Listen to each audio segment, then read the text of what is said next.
Hi again, everyone. Welcome into Unanchored Boston with Bob Lobel and Mike Lynch. And as always, we are brought to you by Cold Springs RV, your destination for all things camping. And where?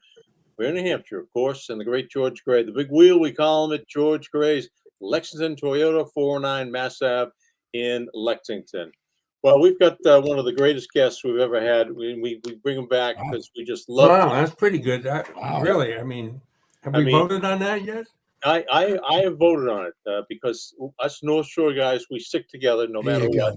There And you go. the big O, Glenn Ordway, may not have invented talk radio, but he perfected talk radio, and his fingerprints are over every talk radio show there is in the New England region and beyond. And Hey, Bob Mike. Lobel, Hey, Mike. Hold on.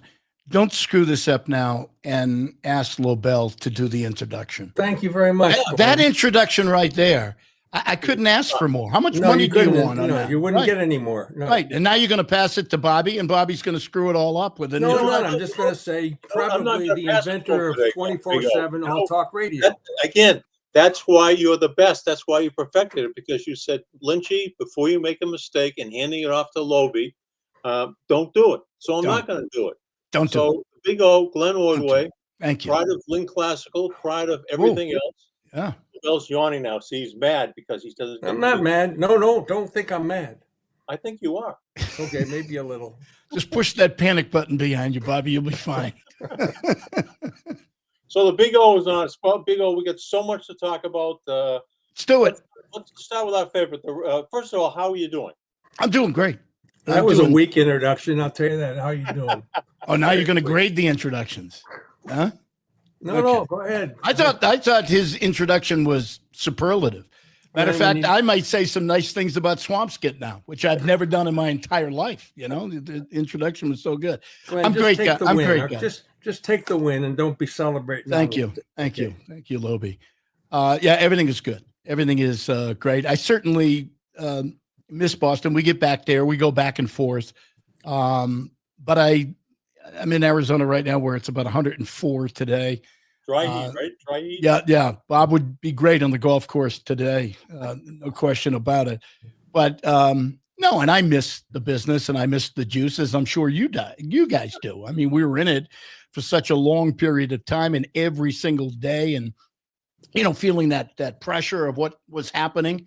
And so you do miss it. There's no question about it. Well, the Red Sox may never lose again, so that's good. That would be the headline, right? That would be the thing we'd be all over right now, except Patriots starting Friday. So what would be the lead story? Red Sox is never going to lose again, or the Patriots start their preseason? Well, I think the problem with the Patriots starting the preseason will be that it's the preseason. It's still early. I mean, the Red Sox right now are fighting for a playoff spot, wild card, maybe even the division, for all we know. I mean, certainly they're getting some consistency for the first time this year with the starting pitching, and that's making a world of difference. So I would say that, but Bobby, you know how it works in Boston. Unveiling the Tom Brady statue on Friday might be the biggest story of the month. It may be, just based on nostalgia. Yeah, no question. It might be. I mean, he's certainly stolen the headlines before. Yeah, but I don't know. We were talking. Glenn, Lynch and I were talking about numbers of wins that you think the Patriots. We'll get back to the Red Sox, and I certainly want to get back to Steve Buckley, who we had on a few weeks ago in a fascinating conversation and about your relationship with him and stuff that went on back then. Mm-hmm. But we were talking about the number of wins that we think the Patriots might garnish this year. And I don't know if you've got a number in your mind, if you even looked at the schedule or thought about it. So I think I think the biggest upgrade they've had from the offseason is at coach. Is that fair to say? I mean, yes. Vrabel looks like a real coach. And nothing against Gerard Mayo, wonderful guy, as you guys know, but he was pushed way ahead of time, and it simply didn't work. Okay, it was Mayo's fault. It was the owner's fault. Exactly, it was the owner's fault. He pushed him, and I think that Robert had his own idea of, I could see it in him 5 years ago. He's coaching material. Well, there's one thing about looking like you're a coach. That's called an actor. And there's another of actually really being a coach and understanding how to do it. Isn't it strange, though, guys? Nobody has heard from Gerard Mayo. I know. It's like he's fallen off the earth. He's just disappeared. Has anybody talked to him, interviewed him? I haven't seen anything. Have you? No, and Nothing. I keep saying this, Big O. Does it remind you at all of the Butch Hobson hire? Yeah. Very good. Very good, Lynchy. Yeah, way over his head. Yep. Very, very similar situation. But it wasn't his fault. Butch is a good old boy from Alabama. He's really smart. He can handle this. And he was overwhelmed by it on a day-to-day basis, as you guys knew. And that team was a complete disaster. I think it's very similar, Lynchy. That's a good comparison right there. But I don't know why Mayo has disappeared. He's a wonderful guy, as you know. Yeah. And, very communicative. And I just don't understand why he disappeared. Has to be been humiliating and embarrassing for him. It does, but Lobie, wouldn't you try to resurrect your image out there? Wouldn't you at least try to go out there and say, hey, listen, maybe it was a little too quick, too fast or whatever, but I'm really smart. I know what I'm doing. You do something. You work out something, and you guys know how it was. In your days when you were doing TV, somebody would call you up and say, hey, can you do an interview, Lobie, at 11:30 on Sports Final on Sunday night with so-and-so, because we need to resurrect his freaking career. Okay. That's what you do. And Mayo has totally disappeared. I don't know if he's working at all in any business. He doesn't have to right now because he's being paid by Kraft. But why isn't there nothing there? Let me get back to my original point. Vrabel is a huge upgrade. And I think you're seeing it on a day-to-day basis at camp right now. Huge upgrade. So for that alone, I take it from 4. And actually, it's not 4. It was really 3. Buffalo gave them 4, okay, in that last game. So, but let's say 4. That's up to 7. If Drake May takes that next step and is a legitimate, better than good NFL quarterback, you're probably up at 9. So I think the ceiling might be 9. Could we stretch it to 10? Now, if you get some injuries, if you're a left tackle, turns out that he's really a left guard, not a left tackle. He can't handle the position, and they stretched it in the draft, then you could be back at 5 or 6. So I think you're somewhere between 5 and 6 and maybe 10. That's a pretty big – no, I think that's fair. It's certainly going to be more than 4 last year. Yeah, but some people already have them with like 13 wins. I know, or whatever. but I don't know. What is that? I mean, talk about fanboy mentality. I mean, what are you doing? How often? And I know they cite Washington, but the Redskins, I called them the Redskins again. The Commanders had a much better base roster to begin with than New England had going into this offseason. So that was a huge improvement for them. And their quarterback turned out to be really, really good. Now, if Drake May turns out to be really, really good, then it's a legitimate team. What do you think, Lynchy? I got him at 8. I think that's fair. 8's probably good. And yeah. Damn it, but, with a few injuries, I'm injuries, guys, their roster's not thick. With a few injuries, this thing could be 4 or 5 again. Could be. I had him at 9, but then I gave him a bye week win, so that would have been 9. I'm just saying they had won the bye week, so that was 9. But I go back to 8 with Lynchy, and I think that's right. I think I don't know what a 7.5 is the line, right, or whatever it is. I think it is, yeah. But anyway, that's fair. They doubled their wins from last year. I don't expect any dramatic playoff run. They're certainly not that caliber team, but same thing with the Red Sox. The Red Sox are a little more of an enigma than the Patriots. At least you're going to lose some games you should win and win some games you should lose in the National Football League. Yeah. But the Red Sox are a little different animal. Yeah, but I think baseball is a different animal as well. And even though, you don't get the small market teams, even the Tampa Bay's teams that have an excellent personnel department and seem to find gems everywhere, they don't really do well when you get into a postseason because you need the big, expensive guns to win in the postseason. Strange things happen in baseball where the best team doesn't always win. I think in the NBA, usually the best team wins. NHL, not necessarily so, because you could get an 8th seed and that team could just overperform. And as they say, the goaltender could stand on his head in the Stanley Cup playoffs and you could win. The NFL, you need to have, if you want to win, you need to have a great quarterback. I mean, that's been proven. I mean, you can look at the Patriots' success. You take Brady out of there for those 20 years and you tell me how many they win. Maybe one. I don't know. So, I mean, there's a set design to all of this stuff. So it really comes down to, I feel confident in the coach that they have somebody who's really competent right now and understands how to build a roster, how to, set a culture within that locker room. The question is, what is Drake May? I mean, he teases you. He certainly has potential, but does he achieve where we think he should be? If he does, then you've got a legitimate contending team over the next 3 or 4 years. Comes down to him, I think, don't you? Of course. I think, every quarterback in the National Football League, or the majority of quarterbacks in the National Football League, are subject to the protection around them. Yep. The offensive line and the running back, who will have to pick up, a blitz coming in. Yep. And if you don't, if you can't protect that guy, they just become average quarterbacks. And that's the difference. So is he going to be an average quarterback or above average quarterback? And I think that is all predicated on the offensive line. So that's the fear that I have right now, Lynchy, is that he's progressing. He's starting to figure this stuff out. He's probably getting an upgrade with receivers right now. But that offensive line last year was the worst I had ever seen, certainly the worst in the league at that time, okay? So does the kid at left tackle, Campbell, does he develop into a legitimate left tackle? First year, short little alligator arms, which, by the way, I know exactly how you deal in life with alligator arms. I've done it. Done it for 74 years right there.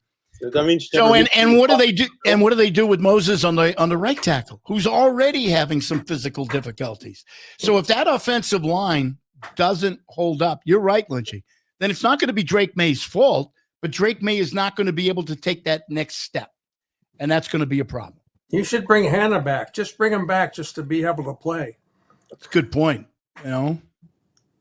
Can't bring Leon Gray back, can we? No, unfortunately, no. I'd be interested to see how J.J. McCarthy does in Minnesota, because I thought they should have taken him over Brett May. Yeah, it's interesting. People rave about him, and of course, he missed the whole first season, but people out there are raving about him like he's something take a Michigan special. Quarterback that can win at Ohio State. And I'm not saying Drake May couldn't win at North Carolina State, and that wasn't a big deal, but it's a little different to go down to Ohio State as a Michigan quarterback and win, which is what he did. Yeah, he had that pedigree, and so I would have taken him over May. Yeah, so I think when you look at it, you bring up a great point. Drake May's got all the tools. I think we understand that. A little bit of Josh Allen because he can run out of the pocket, he can throw on the run, but he doesn't slide. He learned how to slide to be all right. Yes, he needs to learn how to do that. So he's got all the potential in the world. But again, we don't know what he's got here, what he's got, from a competitive standpoint. You just don't know any of that stuff. And is he going to develop? I mean, Mac Jones went exactly as expected.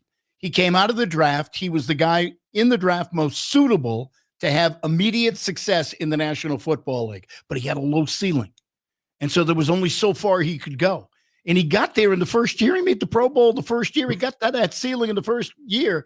And then that was it. Kept on hitting his head on the ceiling and couldn't get any better. This kid has the potential, I think, to be a lot better. But you're right, Bob. He has never really – he's only won one NFL game. He hasn't seen any of that stuff. That was against Cincinnati in the first – was that Cincinnati in the first game? Yes. And against – in college – he didn't face the type of competition that you see with the SEC or some of these other schools. You're right. I got to teach him how to slide. He cannot run the ball and try to take on the linebacker or a safety by lowering his shoulder. If you don't do that, you know what you become? You become a 12-game quarterback. You can't play. You don't play 17. You play 12. Right. Yeah. Just got to learn how to do that. Speaking of, I want to come back to the Patriots, but you mentioned North Carolina. And just before I was on the phone with my college roommate who lives in Charlotte, who plays golf with a lot of North Carolina alums, some big alums. And to a person, they're all saying they wish they had a mulligan on the hiring of Bill Belichick. Why do you think that is, Mike? I want to hear this. Why do you think that is? They think that because of the girlfriend. I'm not sure that he can connect with 18, 19-year-old kids who are getting paid, by the way. All right. So I think he can connect with 18, 19-year-old kids, especially because of the fact that they're being paid right now. Because I think, and I've talked to people around Bill because I was nosy and wanted to find out what the hell was going on down there. And I can tell you that he really is into this, and he wants to develop he's almost like an agent now, and that he wants to develop a program in which he's developing NFL pros. Yes. That's what he wants to do. That is his ultimate goal here. And then, I don't know, maybe he writes a book and a documentary and everything else about it. Now, the plan, that was the plan. I think there have been some, what do they say, moguls along the way, some issues along the way. And obviously, when you're dealing with 19, 20-year-old student athletes who are now getting paid, who can get up and leave and go wherever they want to go, and then you bring in the young girlfriend who's almost the age of those players, and you're bringing her out to practice every day. And then you've spent your entire life talking about, I don't believe in distractions. We can't have distractions. It's all about football and it's all about winning. I think all of that stuff kind of becomes a mess for him. And I think that's probably why you're hearing that, Lynchy, and that I don't think they had an issue with his personal life. If he wants to marry somebody 80 years younger than him, so be it, you do it, but you do it privately. I've tried that. I'm not, it's not our job to sit there and arbitrate and somebody else's life and be able to sit there and say, well, you shouldn't do this or you should do that. Do what you want to do. You do it privately. Once you bring her out onto the field every day, and then you make her part of the operation, and then you make her part of your interviews you do with CBS, major network like that, you're just asking for trouble. And I must tell you that part of it, the other part of Bill finding a younger woman, none of that surprised me. And so be it, enjoy your life, do what you got to do. But the fact that he embraced making her part of his job, do your job. Remember that line?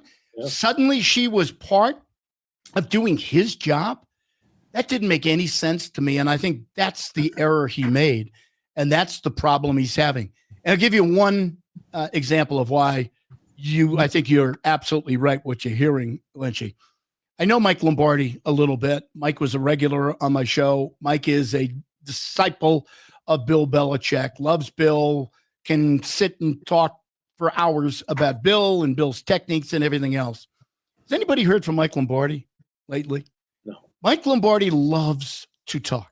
Mike Lombardi is the type of person, you get him on the phone, he will go on forever. Okay. Loves the limelight, loves podcasts, loves doing radio interviews, was a regular with us every single week. Nobody's heard from Mike Lombardi. He's gone underground. That tells me an awful lot right there. Just knowing, Mike Lombardi's nature. And so, yeah, I think it could be rough. On the other hand, we all know he's a great coach. Winning solves an awful lot. If he could take a North Carolina program and suddenly win a lot more games than anybody thought, then a lot of that other stuff may not go away, but that other stuff goes into the background. So why do you think Lombardi's gone underground? Because I think he One voice. He can't defend him. He can't defend what Bill's doing right now because he knows that Bill's a hypocrite in what he's doing right now, that Bill would not allow any of that to invade the football field. That was not part of it. And listen, she's probably very good at social media. I'm not saying that she's not. And he could clearly have her run any social media platforms that he suddenly is into now, guy that never was into social media, but that's fine. If he is now, he's understanding it's, it's topical and it's big in society, then you have her run it, but you have her run it in the back room. Okay. And you go out to dinner with her and you do the normal things that you do in a relationship. But to bring her out on the football field every single day and those other players, those young men are there. I mean, we all know what those guys are thinking, don't we? Yeah. Yeah, but no question. The other thing I was concerned me, he's jumping into a conference that is always going to be dominated by Clemson, Miami. Until last year when they were 2-10, Florida State will make a resounding comeback. Even Georgia had a rough year. Yeah, they did. They were 2-10. By the way, the BC quarterback Castellanos is their quarterback now. Oh, is he really? Oh, yeah, that's the build because he got benched. But you get Georgia Tech. I mean, how do you compete with those schools? Well, he wants to get into the SEC, right? That's where he wants to be. Oh, Bill? Yeah. Yeah. I think that's his goal, to get into the SEC. Well, he wants to take North Carolina program and reap all of that ESPN money. That's what he wants, TV money. So I think that's his goal. Listen, it's going to be a fascinating story. We're going to watch every week to see what goes on there, right? It's almost like a fifth team in Boston now that you can sit there and watch. It's almost like when a few years ago we were all watching Tampa Bay Buccaneers because of Tom Brady. It was an additional, sideshow to watch. And it's going to be fascinating to watch because I think we know he's a great coach. We know what he's capable of doing. We know he's capable of building a program, especially when you can pay those kids and kind of play some games where you're not relying on drafts and things like that. But we also know that he's got this so-called anchor right here that may get in the way of some of this stuff. I mean, you guys tell me, wouldn't you love that story every single day? Are you kidding me? Absolutely. I mean, it'd be like Ernie Adams got married late in life, and so it'd like Ernie bringing his new girlfriend then / wife to practices every day. I mean, wouldn't you be looking and saying, "What the F is going on here?" I love Ernie Adams' wife. She is terrific. She was a regular listener of the show every single day, which I think almost ended the marriage because Ernie was not a big fan of sports talk radio. Sometimes it's the anti-fans that it's the greatest compliment of all. Yep. So who can you piss off the most that really wins? Exactly. Those are the ones you really want in your pocket. Glenn, I'm going to start this Cold Springs RV Campers commercial unless you want to do it yourself. You probably, I don't know if Bob, I cheated you out of the introduction, so I think you should do the spot. Maybe you want to go to Sedona. Good. Just do me a favor, will you? Sell me on this right now. Okay, don't just read it. Don't just read it. Sell me. Sedona. You've been to Sedona, right? I was there at Sedona last week. Sedona, spectacular place. Spectacular. If you haven't gone to Sedona, you haven't lived. That's correct. You have to go there. It's got a certain environment about it. It's got spirituality all over the place. You can't go anywhere and not look at the rock, the hills, the great colors, the streams. Anyway, it's on the way to Flagstaff. Flagstaff's on the way to the Grand Canyon. It's a perfect place to go and camp. And through Oak Creek Canyon all the way north from Sedona up to Flagstaff. If you haven't been there, you haven't lived. And this is why we're asking you to compare and come back, campers. The summer sell-off event is happening this weekend at Cold Springs RV. It's first come, first serve for an opportunity to drive out to Sedona, to Oak Creek Canyon, to Flagstaff, to Grand Canyon. Must-see things in your lifetime. first served, must move deals on the travel trailers, fifth wheelers, motorhomes, and more. So stop by this weekend for free food. How about that? Mm. Free, And free. free food. Free is That's our as free favorite as word for in me. media, right? We all know that. And bounce houses for the kids where you can shop and pressure-free environment. Summer sell-off event at Cold Springs RV in Ware, New Hampshire. Where? And I'm going to say Ware, and I'm going to say it's west of Goffstown, which they named after the quarterback of the Lions, and of course north of Kingsborough. Here it is, coldspringsrv.com. Thank you very much, Glenn. I hope you feel Sold good me. You about just that. you sold me. You sold me. I'm going out tomorrow. Free food. Free Free. food. Well, there you go. I'm in. I'm in. I'm telling you, Lynchy, that was like, I wasn't into Christmas over the years until Bob would come out and bring that reindeer out for that. Right. And when he did that, like, the third week in November, I was suddenly into Christmas. And it brings back memories because he just sold me right there. Yep. Like he sold me on Christmas. And I think BZ missed the call. Instead of having a studio announcer do all these spots, you should have done them live, Bob. Yeah. Of course, the newscast, it would take 26 minutes for you to do one commercial. And the newscast would I be want over. them to get their money's worth, Michael. I want them to get what they deserve. Glenn. All right, so here we go. So Big O, you know the deal. We're going to give you, when the Lobel Lynchy cruiser is finally built, Yep. you're going to have it for one full week, and you're going to ride. You can ride back to Lynn if you want. You can ride back, but you have to have somebody has to ride shotgun. And speaking of, since we were just talking about a head coach, your shotgun person has to be a head coach. Oh. And I don't care what sport it is, football, basketball, baseball, or hockey, but a former head coach, a current head coach, deceased head coach to ride shotgun with the Big O. So which head coach would it be? We were just talking about it. I haven't talked to Bill in a while. I think I would like to sit down and talk to Bill and find out what's going on here. What's happening here? I think he would be fascinating. The other one we brought up is Gerard Mayo, and I think I'd like to sit down with him as well and find out, where are you? Why have you suddenly disappeared and gone underground? It didn't work out as head coach of the New England Patriots, but man, you're a competent guy. There's a lot of stuff. You were in business before you were coaching. There's tons of stuff, Glenn, that you'd have to. you could do. If you're going to spend a week with a guy. If you're going to go with Belichick, he's going to tell you after a day. Well, Lynchy, I saw. That's where he'll tell you where to go. Yeah, I saw Goodfellas, Lobie. If it's not going well on the first day, you just toss them out the door. You just open the door, you toss them out in the highway, and you move on. That's what you do. I mean, there are ways of getting around that. Yeah, okay, fine. That's a good idea. Yeah, it's good. Very good. There'd be a lot of anti-craft talk in that in that Lobel Lynchy cruiser. Well, there's any, doesn't matter either in it or out of it. There's plenty of anti-craft talk. All right, speaking, you got a Kevin McHale autographed jersey behind you. I love that. A year ago at this time, we were talking about a mini dynasty, the Celtics. And now this team has been broken apart. We don't know if Tatum's going to play any games at all this year. Probably won't. he won't. And now, are they going to they're going from favorite to win the NBA championship to will they make the playoffs? Right. What has happened and why? And I think that's legit. I think that, we talked earlier about the Patriots ceiling. I think the ceiling here for the Celtics might be a 4 or 5 seed in the East.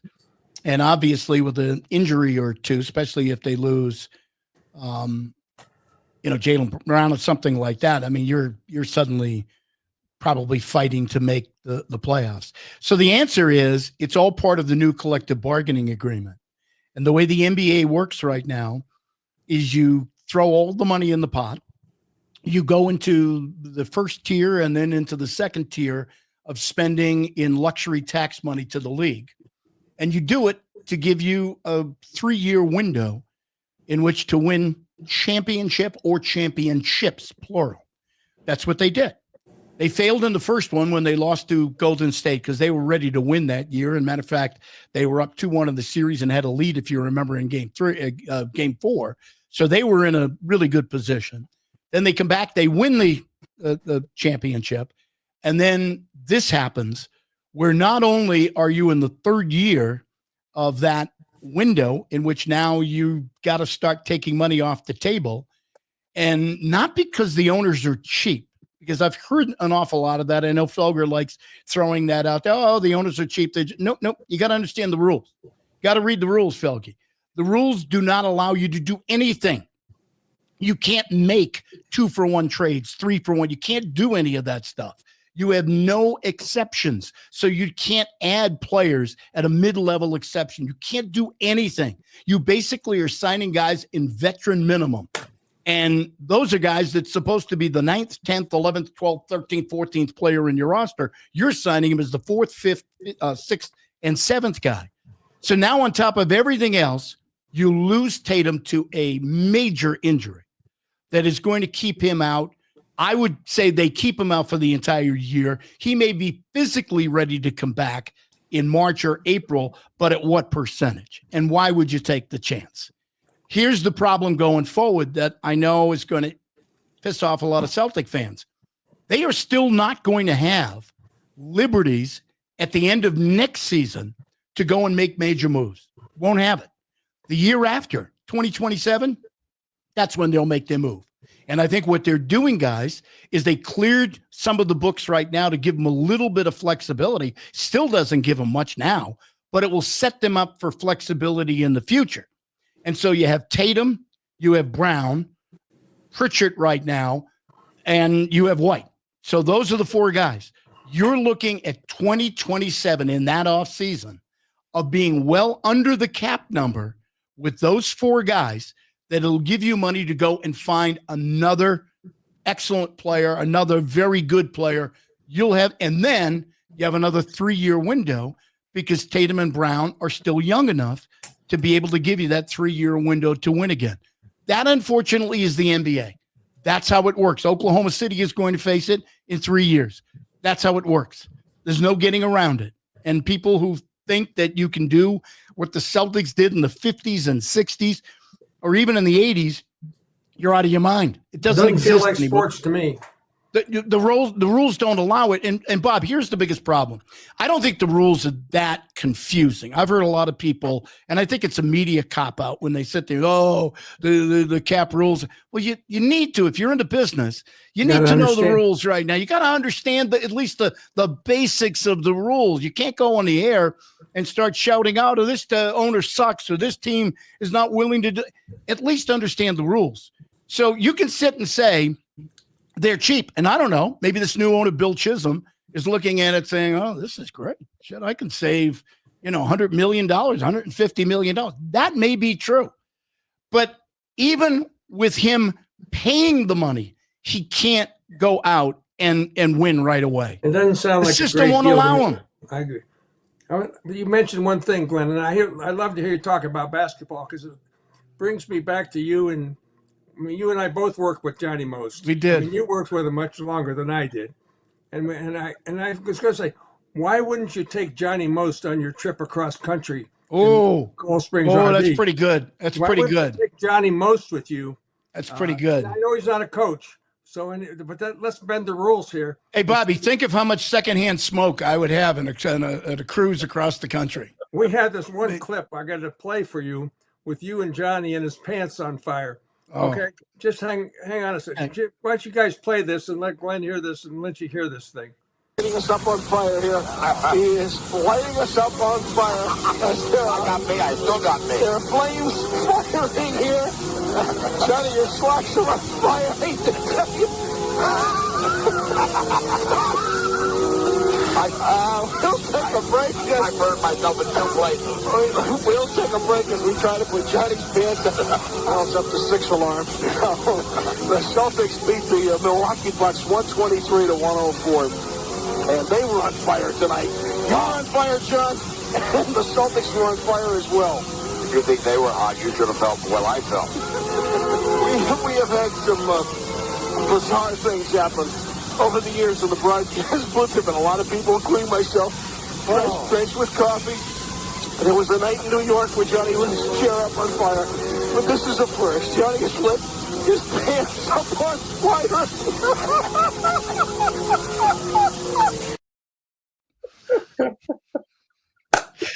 Totally lost it.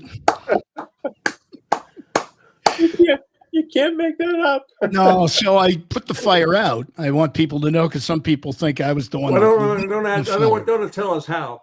I don't need to know how, but maybe you want cold coffee. What do you know? And the worst part about it is, Bob, as you know, Johnny was not the greatest fashion guy. So those pants were polyester. And when that cigarette dropped on his lap, the pants didn't burn; they melted, and right at the crotch. And he walked out of the Boston Garden that night with an exposed crotch. I swear to God. I wish we had phones at the time with cameras and videos, because I would have been able to capture that. The very next night we were in Cleveland, he lit his pants up on fire again. This time, Steve Bullpet noticed it. He was sitting to the left of him, and Bullpet put the fire out that night. So he did it many times. This was not. This one was why bad. You don't pick him to go across country, because oh no, it's a great idea, but I'd be afraid to sleep at night. I mean, you couldn't do that. I mean, it's like Breaking Bad. I would wake up in the morning, and the whole trailer would be gone. Man. That was pretty damn good. I got to give our staff behind the scenes credit. Very for good. That one. Very good. Glenn, we had Steve Buckley on a couple of weeks ago, and it was a great show. And one of the things, we've had him on before, but I did ask him. By the way, is he still dyeing his hair? Did you ask him that? I didn't go there, but he looked good. Okay, just asking. I'm just asking. Right. I love Steve. Go ahead. We talked about welcome to my coming out party column that he wrote in the Herald, and the fallout from that. And you were a big part of that, because he was on your show the next day, and you guys had to figure out how to handle what you had to handle when he wrote that welcome to my coming out party, which was a little different 15 years ago than it would have been today. Yeah, I would say that's true. Maybe you could talk a little bit about what that was like for you. Well, he called me, I want to say a week and a half before, something like that, and said, can we go have dinner this weekend? And we had dinner before and lunch and stuff like that. We were good friends, still are. So he said to me, there's something I want to talk to you about. I said, okay, let's go. So I picked Davio's as the place I wanted to go to, because it's my favorite place in Boston. And so we go, and Steve sits down, and he's really nervous. You could notice that there was something on his mind, and he was really nervous, and he was afraid to kind of talk about it. And it was one of those things like, okay, Steve, what do you want to talk about? And then finally he, revealed to me that he was gay, and that he was going to come out, and he was going to write a column about it. And he wanted to line up the column the same day he was doing the show, because he wanted to be able to address it and talk about it on the show, where he had an opportunity to, verbalize it. And so he says all that, and I said, oh, great, terrific. Yeah, what day do you want to do? He stopped, and he said, you're not surprised? I said, no, I'm not surprised, Steve. Why aren't you surprised? I said, because in social events, including my wedding, you showed up by yourself. And that's always, and I could never understand why people, who are gay, who would not bring their partner with them, and I said that to him. And he said, well, why didn't you say anything? And I said, because it's not my place. It's your life. It's not my place to say anything. So we get done talking about it. He says, I feel really relieved right now. And I said, you should be. Congratulations. I'm happy for you. Are you happy in life? And he said, yeah, I'm really happy. And I said, that's all that matters, Steve. You're happy in life. You found somebody, hopefully, and you're happy in life. That's great. he picks up his phone and he calls somebody in Washington, D.C., because he was telling me he was calling somebody in D.C. And I think it was somebody he was having a relationship at the time. And he ends up putting this guy on the phone with me. And he said, well, the guy was really surprised that you weren't fazed by any of this stuff. And I said, no, I'm very sympathetic to what you have to deal with, the fact that you have to hide this and hide certain parts of your life. It just doesn't seem to me to be fair. And it's not my job or anybody else's job to judge your life. And so anyway, we had a great conversation about it that night. And then we started talking about how we're going to do it on the air. And I simply said, well, you're writing the column in the morning. And we're going to come out of the gate at 2:00. And I'm going to say to you, Buckley, you got anything to add to today's program that might help us out, get some good ratings? Can you help us out? Give us something, And that's exactly how we did it. That's exactly how we opened up the show. And, we talked about it. We talked about it extensively. And I can tell you this, because I talked to a lot of athletes. He had tremendous support. He was shocked at the support. Matter of fact, I don't know if he told you guys this, but he's told me this numerous times. The only people that gave him any obstacles were people like in NPR and public television people and people like that. Not that they didn't, weren't happy for him, but they were not happy at the fact that maybe the jocks, the guys that are supposed to be mano a mano, were being so supportive of Buckley. It didn't play, I don't think, to their narrative. And the guys that you wouldn't believe, the various athletes and the support that he got, and he should have gotten the support, He wants to live his life his way. He had lived his life, privately for so many years. And as I said, social events, he would show up by himself. No, couples, girlfriends, boyfriends, whatever, that's what we wanted. And you could tell that, he was having difficulty with it. But since then, it's been great. I mean, for Steve, and, he's been a solid voice for other younger people that are, dealing with that, the same situation. So did you have callers that day? We did. And there was nothing offensive. It was just the opposite. Matter of fact, we did the wine line that day, and the wine line was funny. It was hysterical. It was hysterical. And so by that time, because people really like Steve. They love Steve Buckley. Okay. And they know him over the years, not just as a writer, but being on radio, going on shows with you guys and stuff like that. And so nobody was going to give him a hard time or rag on him. But there were, some jokes that were kind of funny. But at that time, since everything is now out in the open, those jokes landed much differently on the wine and line than they would have before. You know what I mean? Because Steve was comfortable, in his body. He was comfortable with who he was, and people realized that. So I was happy for Steve. Nobody wants anybody to spend your whole life having to, live a lie and live, something that, is not really you. And I saw a real change in Steve from that point on. And he's a good man. He's a good man. Well, I think you're to be congratulated. And I didn't do anything, Bob. I know that's the point. You didn't do anything. Didn't do anything. No. You provided an outlet. You provide. He's my friend. I don't understand. That's what I'm saying. People don't have those. I support my friends. Yeah, I support my friends. I'm not going to sit there and write their lives or tell them what they need to do, and they're going to do whatever they want, and I like or love them for who they are, and that's how I was brought up, and that's how I think you're supposed to. You're supposed to deal with people that way. But I did nothing. Trust me, I did. I wish he had done this a lot earlier, because I knew, and I don't know whether you guys knew before. I knew for years. I just knew it, that he was gay. I just knew it.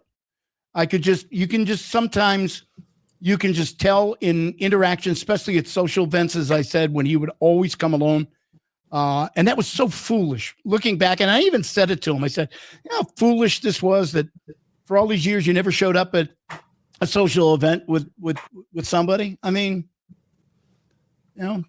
but we do foolish things in life sometimes. Sometimes. That's why my intro for the Big O, he has mastered this craft, and you were the person that he should have been with to make this announcement. Glenn Ordway. Nobody else in the media except Glenn Ordway.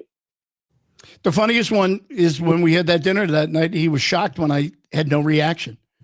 I said, okay. What do you mean, okay? It's okay. He said, you're not shocked? No, I've known you for, 15 years, Buck?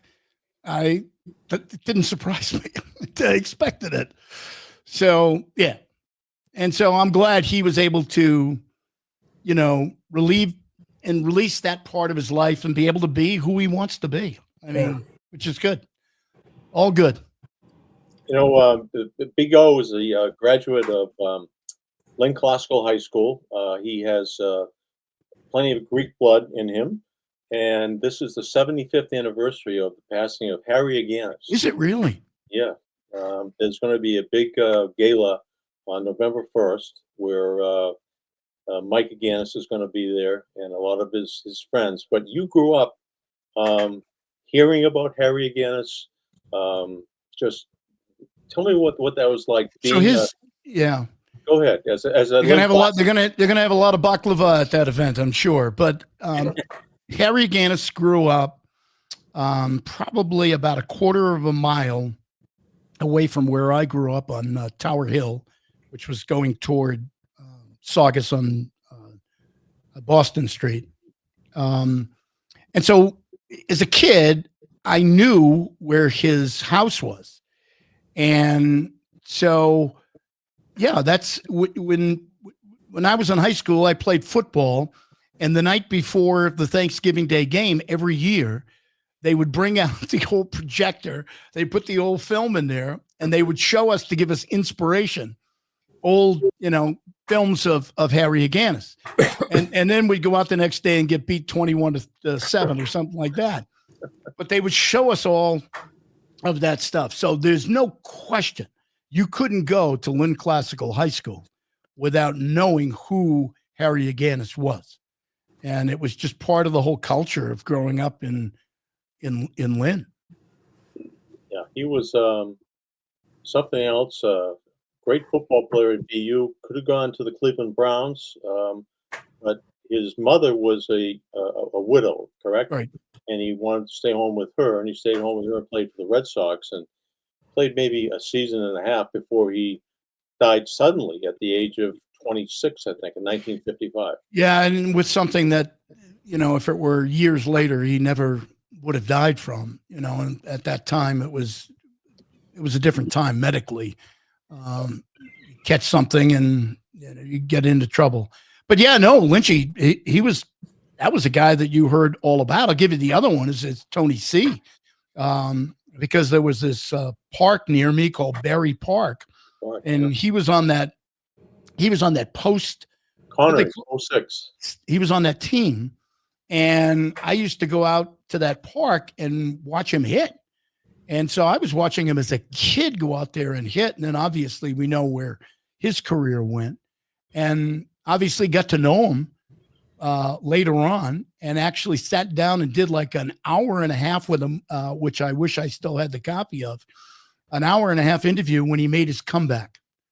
And that was back years ago. I was on 1510, I think at the time, or something like that. So both of those guys, when they were young, were a huge influence for young people, especially if you were into sports. Yeah.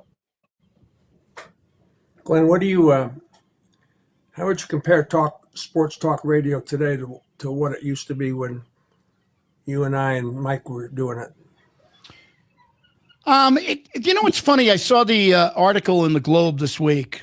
June Lee wrote it, and he was kind of making it sound like it was so much different right now.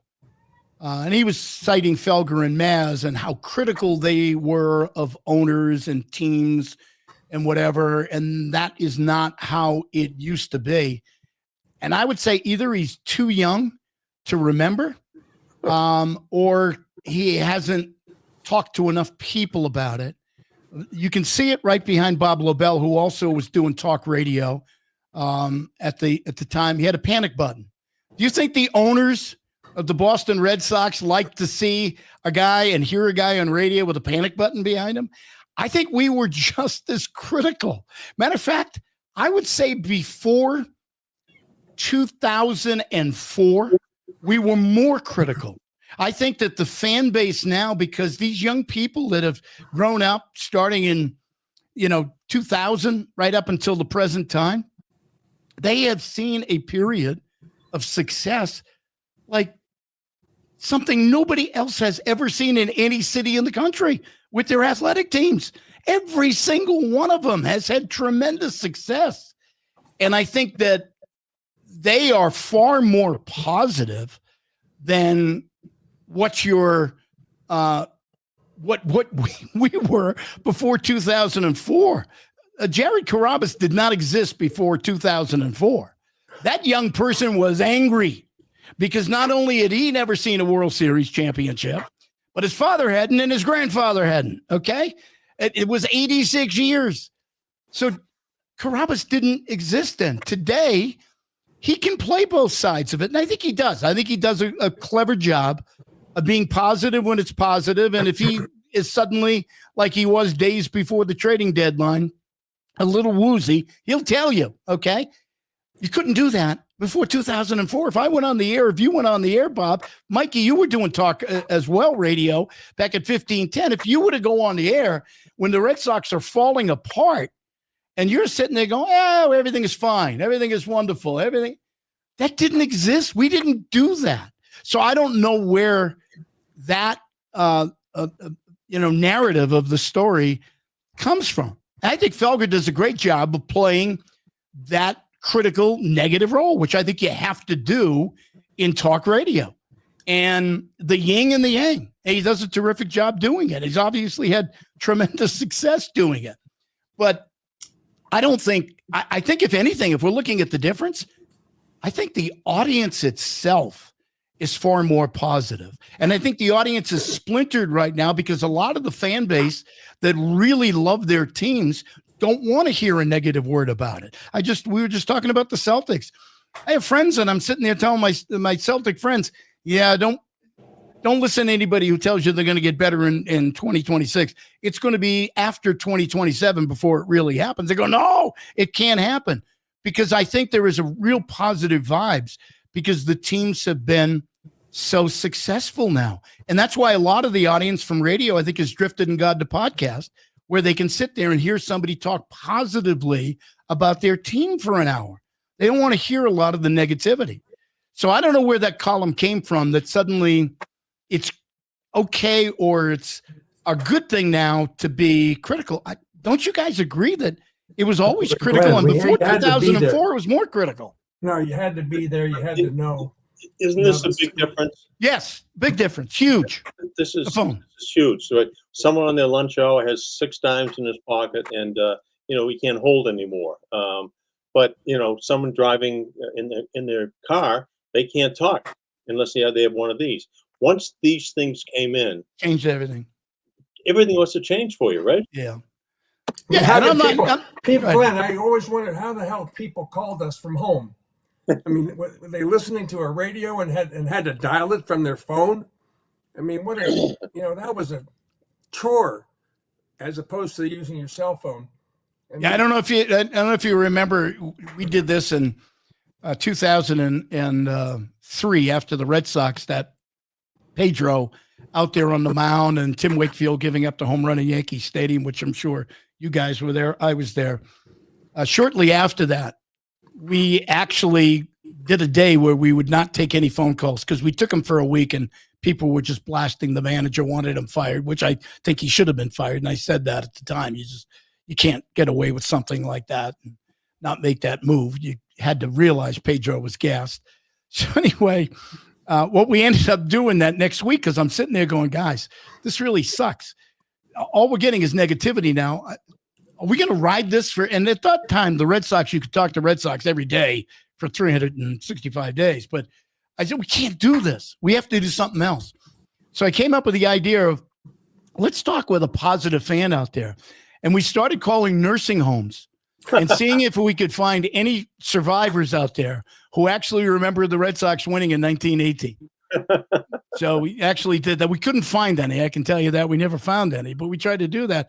But that was the only time we tried to do anything really positive. It was so critical. You just can't imagine how critical it was. And I don't hear that same critical voice from the listener out there. I mean, Danny from Quincy and Dakota from Bray, you'll get a few of them, but we used to get 9 out of every 10 callers used to be just ripping whatever team it was. I see Dakota from time to time up at Granite Links. I'll tell him you mentioned him. He'll be thrilled to know that we talked about him. I like Dakota. I've always liked Dakota. Yeah, he's a good guy. Yeah. Oh, Butch from the Cape. Butch from the Cape was awesome. The best. Did you ever meet him? We know that, Glenn. We know Butch was the best. Yeah. Did you ever meet him in person? Oh yeah. He would show up when we do remotes. They would all show up. Glenn, I mean, we couldn't get rid of Frank from Gloucester. I asked management at one point. I said, "Could we do something?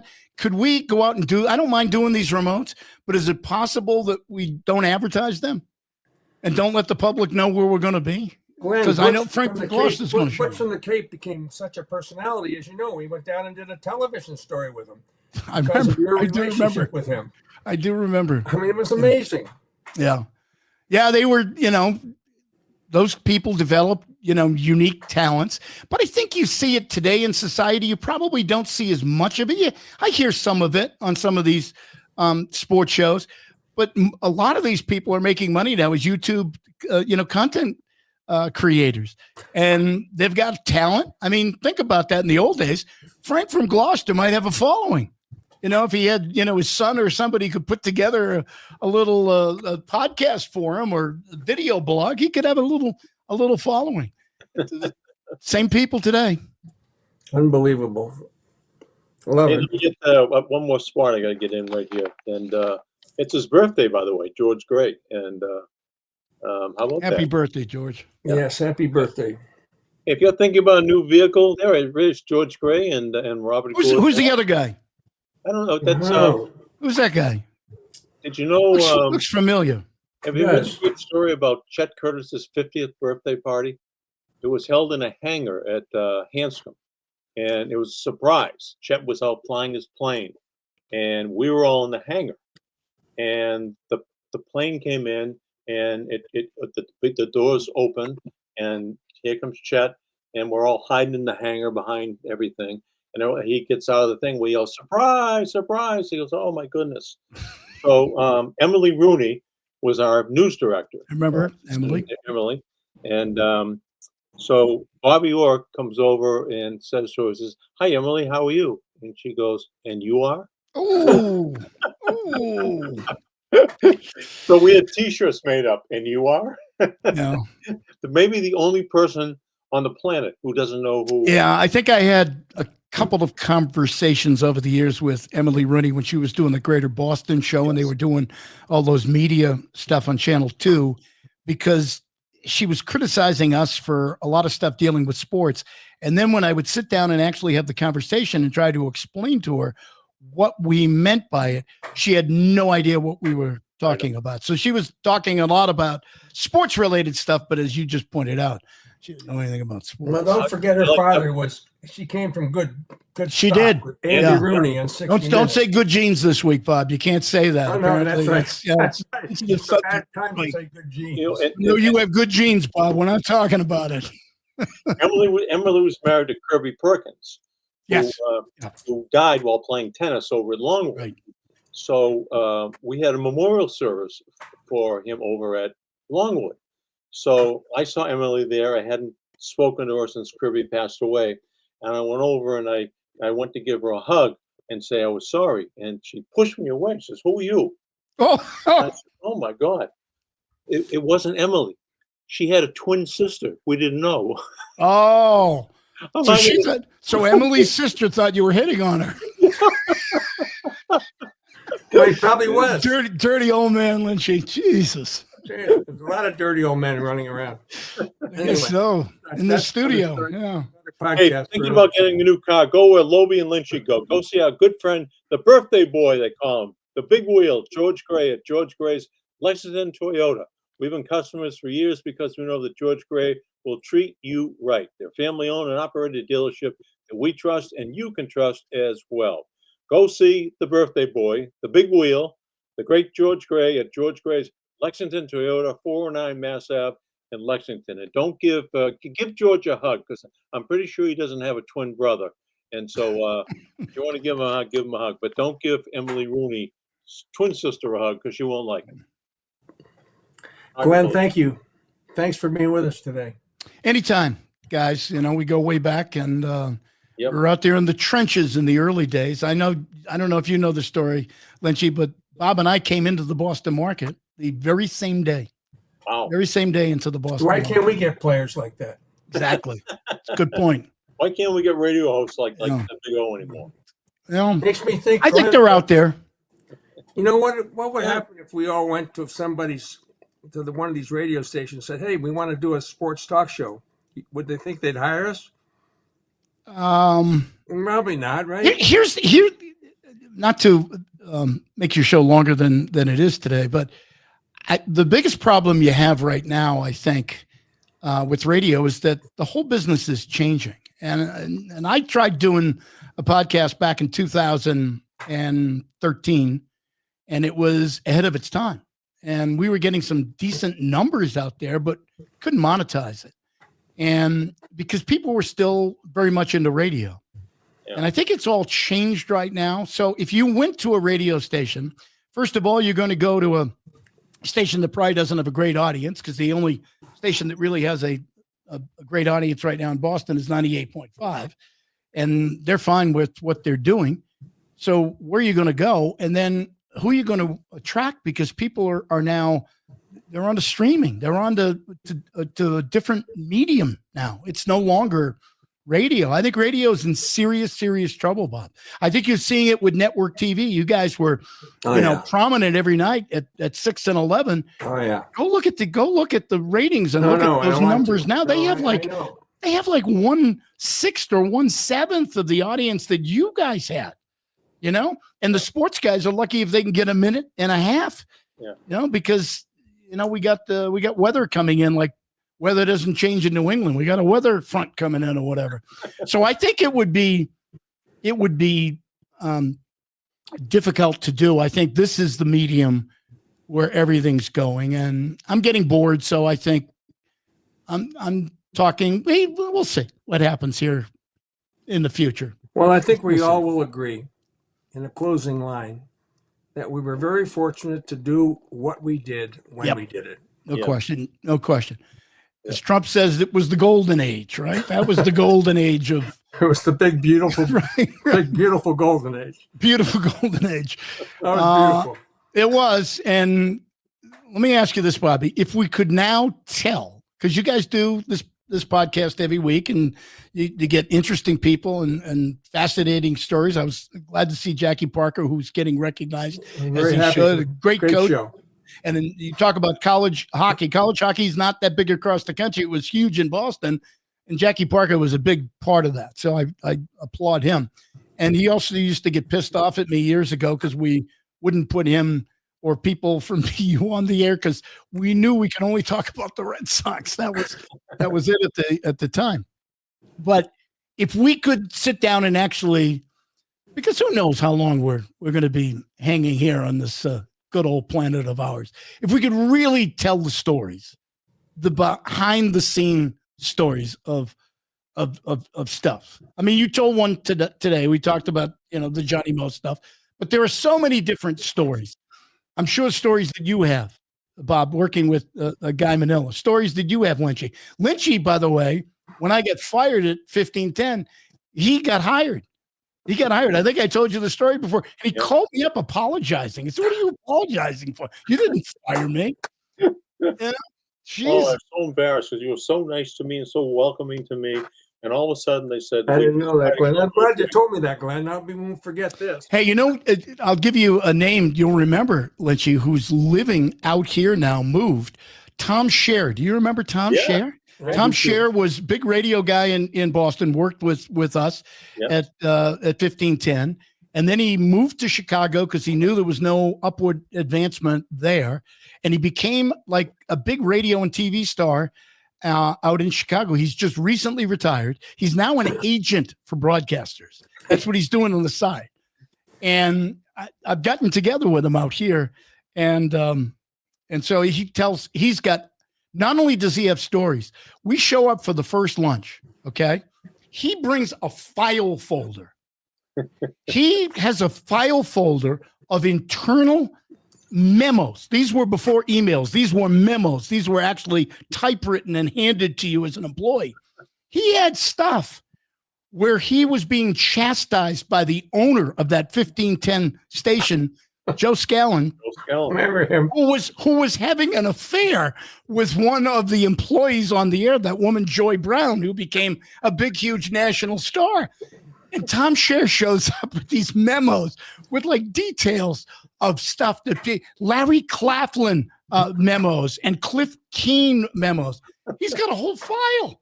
I was laughing. We stayed there for 3 hours, and I just howled as he's bringing out one thing after another. And he actually had one where I was being chastised by the ownership. They were pissed off at me. He had all this stuff. I said, "Where do you keep it?" He goes, "Oh, I have a vault." Cliff Keen had one of the great lines, and maybe it's a good way to end the show. We were on let's say, I don't know, 8 to noon on a Saturday morning, and Cliff Keen goes, "All right, Mike, good show. Stay tuned. Stay tuned for Dead Air with Tom Scher." Scher was bullshit. He was bullshit, but that was Cliffy. He could say whatever he wanted. Cliff Keen would walk around the station going, "You Bush bastard." That's what, remember, he called everybody Bush bastard. Everybody. Oh my God. Old writer for the Boston Globe. And he and Larry Claflin had a show on that station together. And Claff used to put his bets in based on what the interview from the Fenway Park told him. And he'd put his bets in. And then one time he got caught and took a break at about 6:02 because he put the wrong bet in, found out that they changed pitchers or something like that. Hey, listen, we could stay here all day and talk. Oh, we could. No, I'm just saying, we could Hey, I do got this. nothing to do, Bobby. I don't know about you. I got nothing to do. But don't go outside. It's 110 out there. In the I'm shade. good outside. You go in the pool, you don't notice it. Okay. Well, I love you, Glenn. Thank you so much. You did a There great you go. job. Anytime for you guys. I feel about you, pal. And, Anytime. I feel the same way. Anytime. You I got it. guess it's been the Big O, the great Glenn Ordway, the Big O, and we couldn't be more proud to have him on the air. Make sure you follow us on anchoredboston.com and subscribe to us at YouTube as well. See you next time. Get that down.